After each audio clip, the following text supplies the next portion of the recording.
Welcome back, guys, to the Great Ace Attorney Adventures, where last episode we took on the Skulkin brothers' testimony about their illegal entry into Windybank's pawnbrokers, but their insistence that they did nothing within refuted by Ryunosuke, as we witnessed their shooting of Herlock Sholmes, showing evidence of the aftermath to Barak von Zeke's advantage, as we established that the brothers, having only supposedly fired one shot, didn't shoot Mr. Windybank.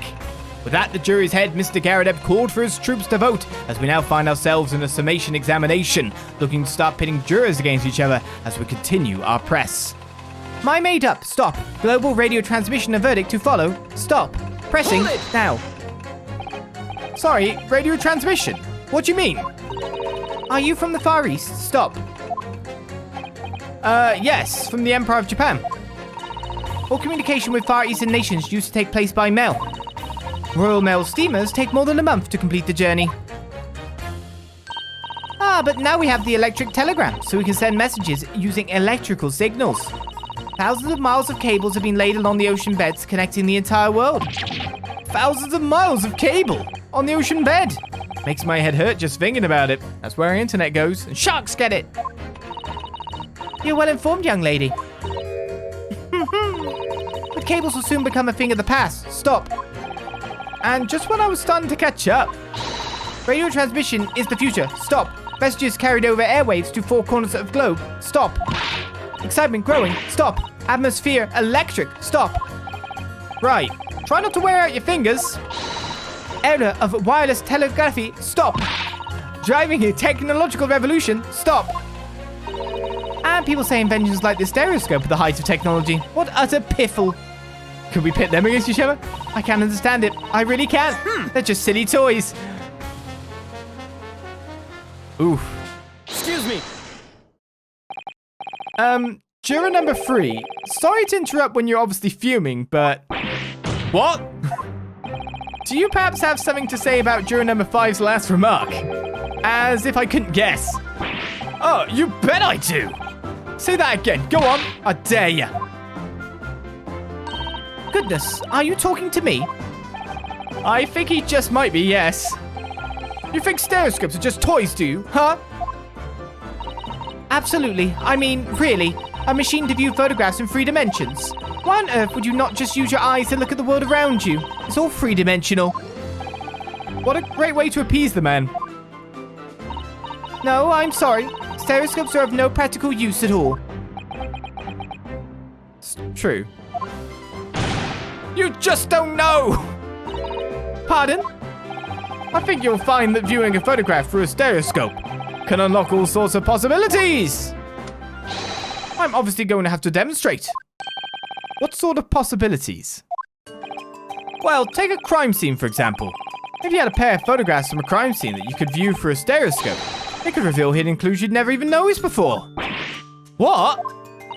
Have you got any, Bruno? Any prints we could look at with a stereoscope? I mean, I guess. Yes.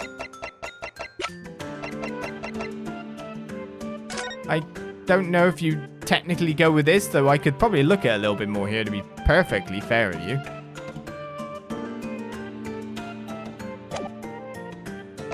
Should I just say yes? I mean...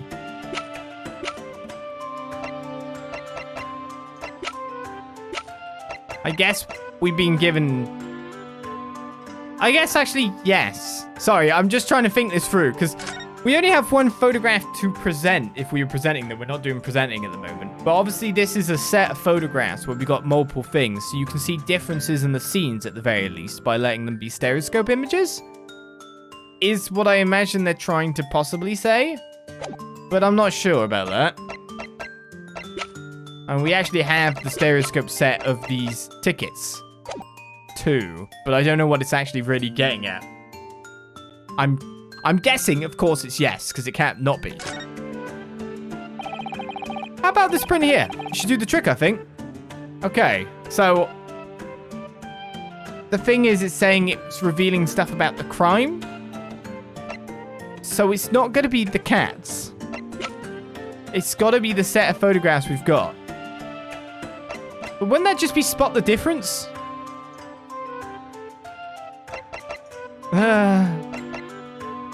Take that! Alright then, juror number 3. Are you saying you can do this with any 2 suitable photographic prints? Of course I can. Very well then. I'd like you to demonstrate. I'd be delighted to. Just give me one more print and I'll amaze you all. I don't actually have a second one. Do I? Oh, I've done a very wrong here. I don't have any other prints. It's got to be that. Maybe I've got to somehow get another one. I see a penalty coming here. No, present the same one twice.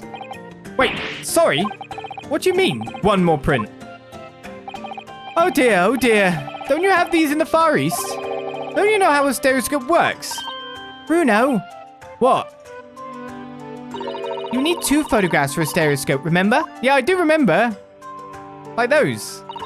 You know, one for the left eye and one for the right. But it couldn't be them because they're just cats. Oh yes, I remember now. But the print we have from the pawnbrokery is just a normal photograph. Which means I must be able to obtain another one. No, I think you'll find that the clue is in the name. It's a stereoscope, not a monoscope. You always need 2 prints. Thanks for the friendly explanation. Well, if we obtain another print at some point later in the trial, we can always show it to this young man then. Ha ha! I think you'll find that know-it-all expression is really starting to annoy me. Let's get things back on track, shall we, Council? Oh, no penalty? Joyous times! So I can now present to you at any time, can I? Or I can press you to possibly present?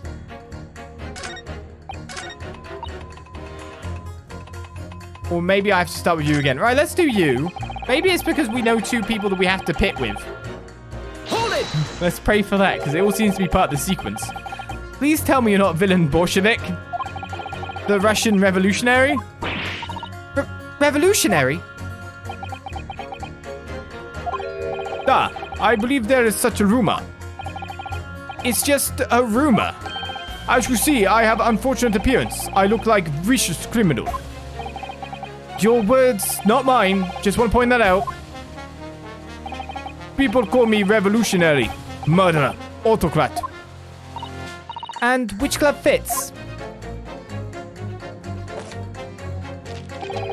Good day. I am visiting London for sightseeing. I would like to take bus to Crystal Tower, please. Right, that didn't sound staged at all. You'll forgive me for having my doubts. To be treated like vicious criminal all the time, it is very painful. People do not realize. Though I have much sympathies for these brothers. People say they are criminals only because of how they look. The Skulkin brothers. Maybe they went inside pawnbroker's shop, but they have done nothing wrong. That is all that I want to say. The Skulkin brothers did nothing wrong that night. Alright, well, first of all, that's one not so little misunderstanding I'll need to clear up straight away. Tell me something, Iris. Huh? What is it, Bruno? The jurors are chosen at random from the inhabitants of London town, aren't they? Yes, it's amazing, isn't it? In that case, how is it that there's a Russian tourist sitting among them who looks for all the world like a revolutionary? I wish I knew. If I can't change the minds of more than half of these 6 jurors, the trial will be over. We know that Guinea would never shoot anyone. Yes, so we need to find contradictions in what these jurors are saying and pit them against each other. I must be ready to go whatever lengths I have to convince them of Gina's innocence. Right then. Well, it's time to start pitting. These brothers are the scum of the earth. They should swing for shooting the great detective. Pit. These 2. Objection. Those 2 statements clearly contradict each other. Good lord! Counsel, explain yourself. Oh my statement. Contradictory. Contradict.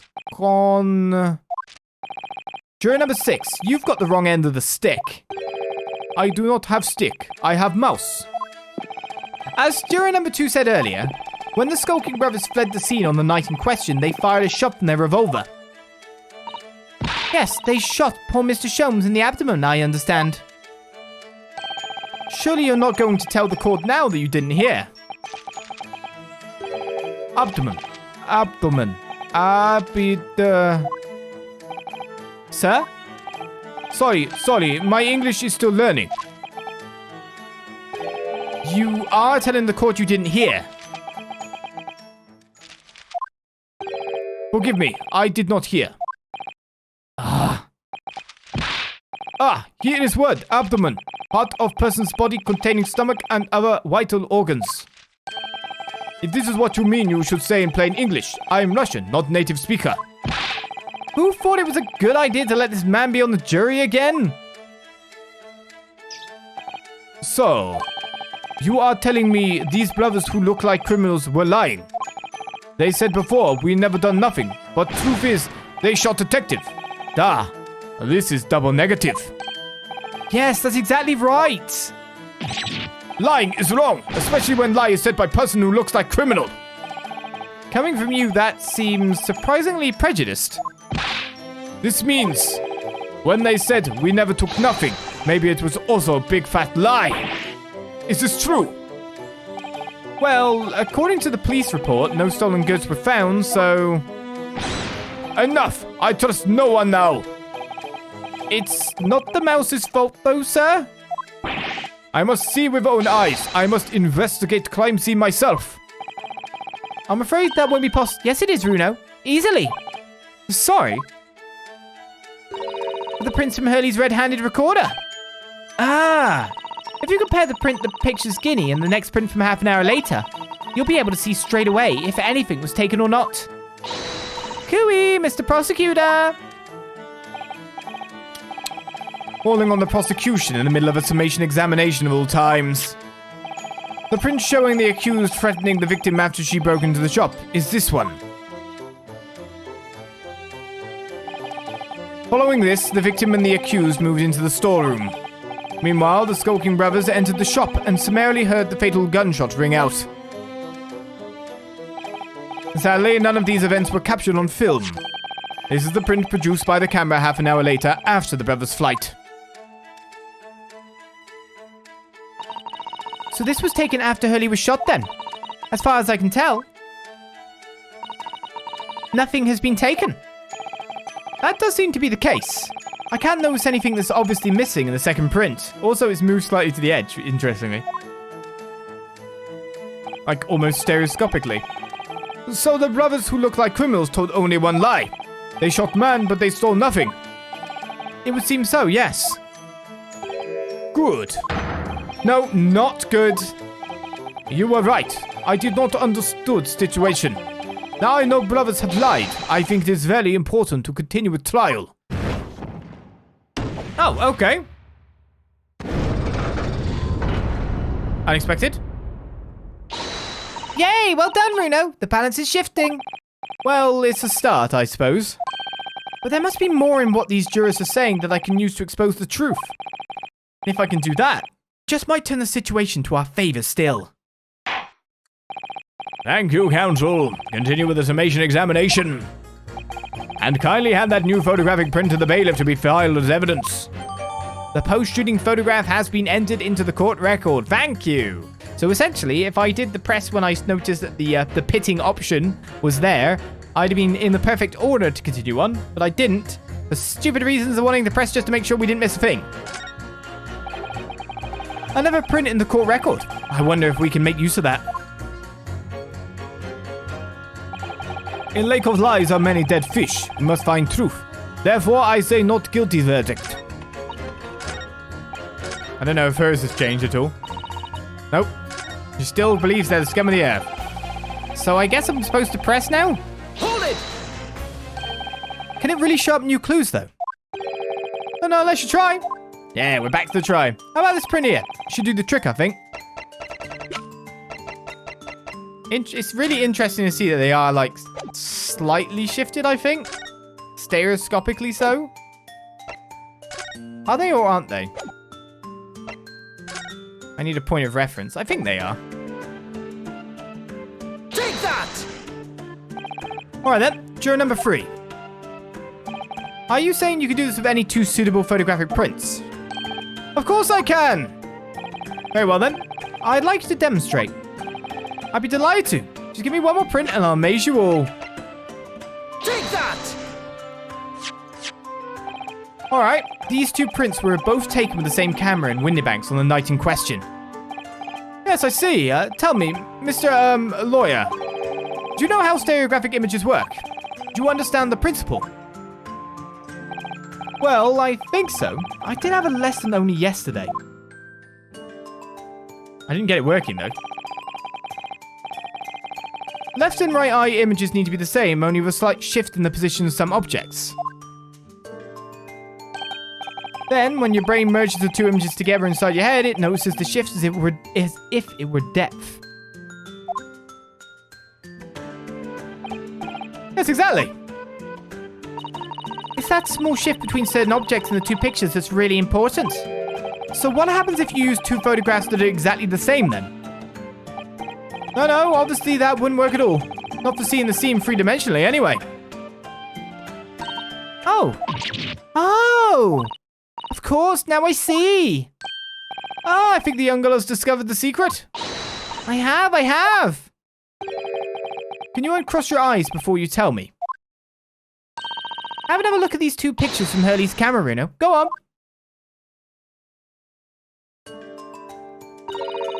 You see there's a really obvious difference between them? Of course there is. There are two people in the first and no people in the second. Well, yes, you can see that straight away, but now, try looking at the pictures in 3 dimensions. All right, I'll give it a go. So to start with, you have to cross your eyes and then try to make the two pictures overlap exactly. Thank God the game does it for me, though. Let's see if by crossing my eyes I can make the quill pens from each picture to overlap in the middle. Wait. Well, did you manage to see it properly, Runo? Not really. I'm just not very good at this. That's the trouble. I think I've basically got to get my head closer to the screen. Oh, don't worry. I've just a thing, but there's a microphone in my way. I happen to bring with me a portable stereoscope. Why, thank you. I know I mentioned this yesterday, but if you've had that contraption with you from the outset, you could have saved me staring at Mr. Windybank and Gina like I hate them all that time. And if you remember, I said in reply that it's much more satisfying to be able to see the effect with your own eyes. Anyway, why don't we try using this helpful little aid now? Did anyone at home be able to cross their eyes to do it? Here goes.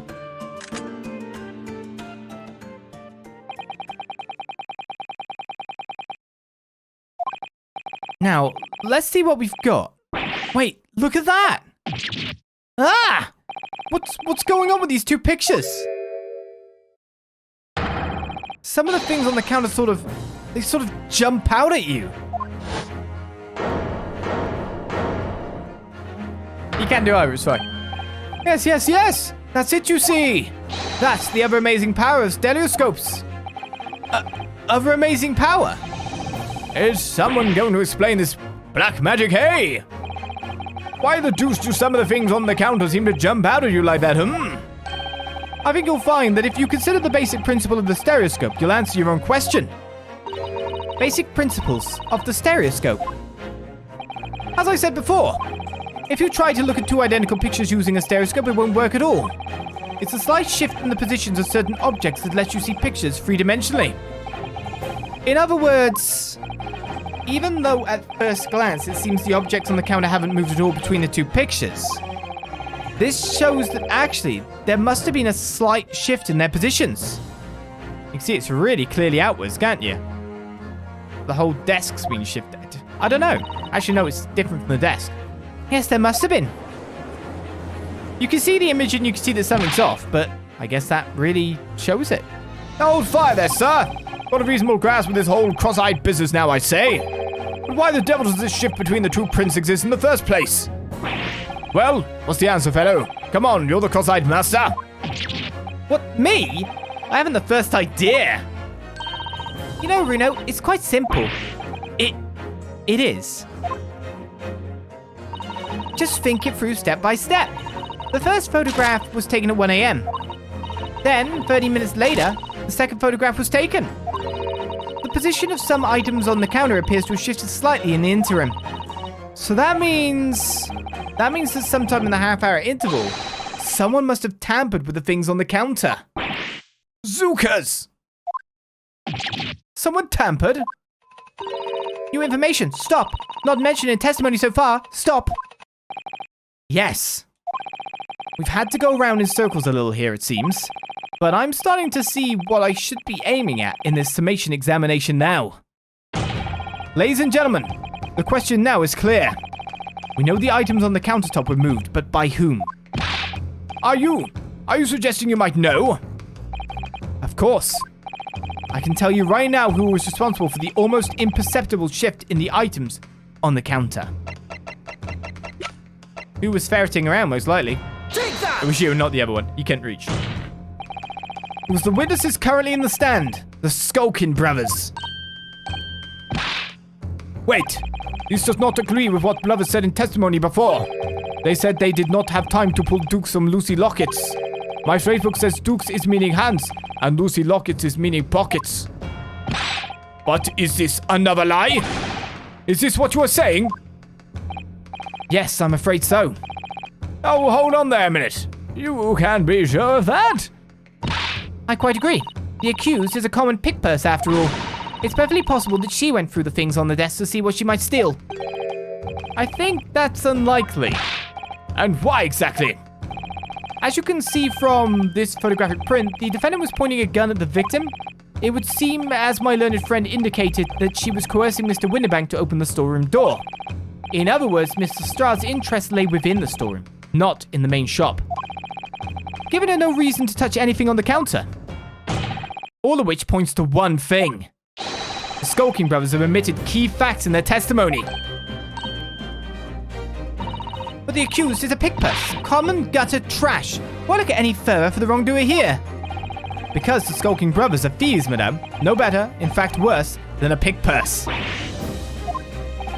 I believe that these brothers were looking for something on the victim's counter that night. Ladies and gentlemen of the jury, if you condemn the defendant on the grounds that she's a pickpocket, would it not at least be right and proper to thoroughly scrutinize testimony given against her by two thieves? Well said. I, for one, would like to hear more from that shady pair. What? I guess. Can you all see now? I think you'll find stereoscopes aren't playthings. You've seen their extraordinary potential firsthand. Don't catch your stereoscope pictures on fire there. It's very close. Wholeheartedly agree. Stop. Must purchase after trial. Stop. Will return home via Regent Street. Stop.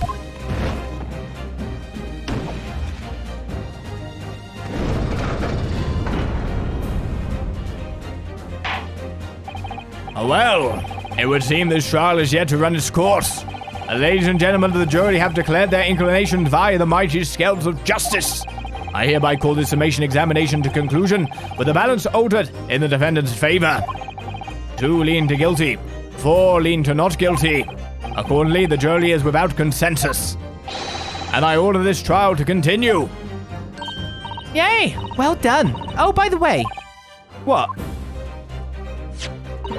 You should hold on to this, Runo. You never know when it might come in useful. Twice in one trial would be unusual, surely. But alright. Twice in one trial, summation examinations we've had two. A stereoscope has been entered into the court record. Lord Ransack, you will instruct the witnesses that the court demands additional testimony from them. I'm sure it won't spoil the bouquet to do so, my lord.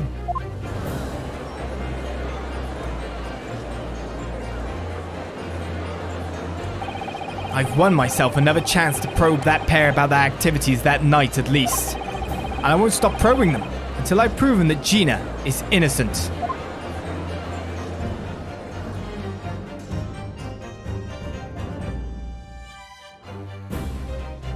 Are we hit the to be continued spot? But I think we'll continue on. Even though an episode is nearing its end, we can set the scene for what's to happen next. More to the point, how does the prosecution intend to proceed? That's the real question.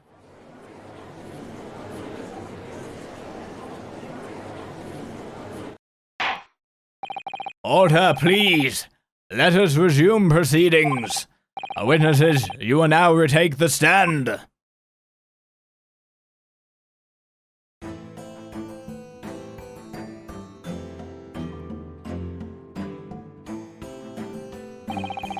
I presume you heard the defense's counsel's summation examination?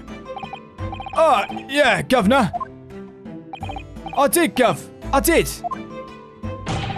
Mr. and Mr. Skulkin. Cool, blimey! This is going to be hard work. Earlier in this trial, you gave the following testimony about your actions after you entered Windibanks. Well, it was Bedlam soon as, wasn't it? It was, Nash, it was. Didn't even have time to pull me dukes out of my Lucy lockets. However, that was a lie. You brothers. Cool, blimey! On the night in question, you rifled through the items on the victim's counter. We'd never done nothing of the sort. How'd you figure that out?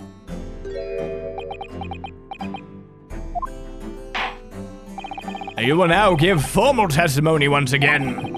You will tell the court precisely what happened on the night in question, and this time, you will tell the truth. Each lie that passes your lips serves to increase the severity of your punishment. And that, gentlemen, may deal a crushing blow to your chances of ever seeing the light of day again. A thought worth pondering, perhaps.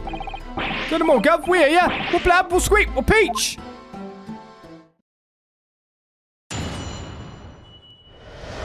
So we get a new witness testimony. Illegal entry. The whole truth.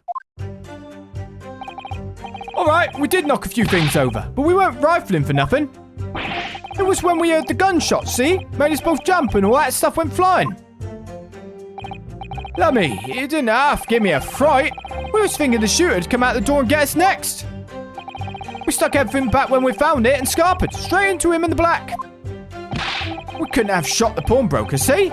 We never even had a chance, did we?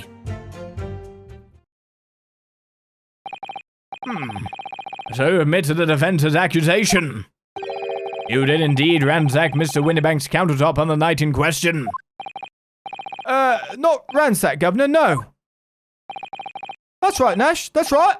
It's more like we tidied up, yeah. Oh, you don't like this? Sorry. By their own admission, these brothers entered the pawnbrokery under dubious circumstances. However, they panicked and fled on hearing the gunshot, having first made good their mess. What you say? We hardly sound like roughs at all. We don't, Nash, we don't. Can't you make us sound a bit more cutthroat? It can't just be coincidence that these men showed up at Windibanks that night. There's more to their testimony than meets the eye. I'm sure of it.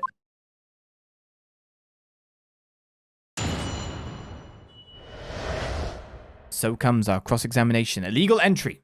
The whole truth. Alright, we did knock a few things over. We weren't rifling for nothing. Hold it! If that's the case, then why didn't you testify to that effect in the first place? Well, you know, we ain't exactly squeaky clean, are we? Wait, Nash, we ain't. If we admit to something like that, people would think we was up to no good. Well said, Ringo, me old China. We'd only land ourselves in even more trouble. And in fact now, as a result of lying in your previous testimony, that's exactly what you've done. Landed yourself in even more trouble. That's rotten luck. Says the rotten apple here. Witnesses, explain your actions to the court. Why did you ransack the victim's counter? We never ransacked nothing. Right, Nash, right. More like we tidied the place up.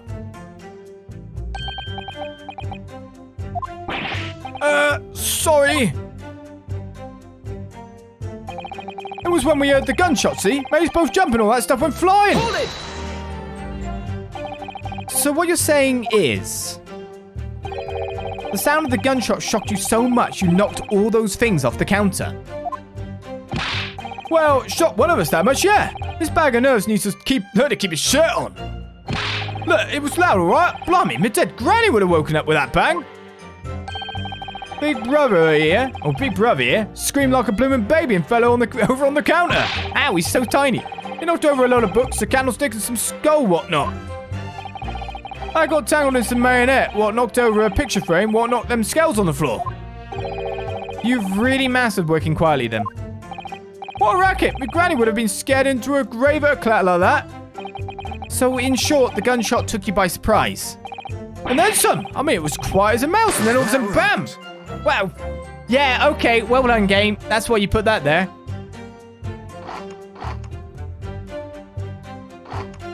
So what's up with you, Inspector Gregson, at this statement? Quiet as a mouse, and then all of a sudden, bam, you say? But you reacted heavily, so much so you're eating that chip aplenty. It's more or less a whole potato by the look of that one. So, with the scene set, our witness testimony underway, we continue on with these guys. And next time, with an intervention, a pursuit to take on in the great Ace Attorney adventures.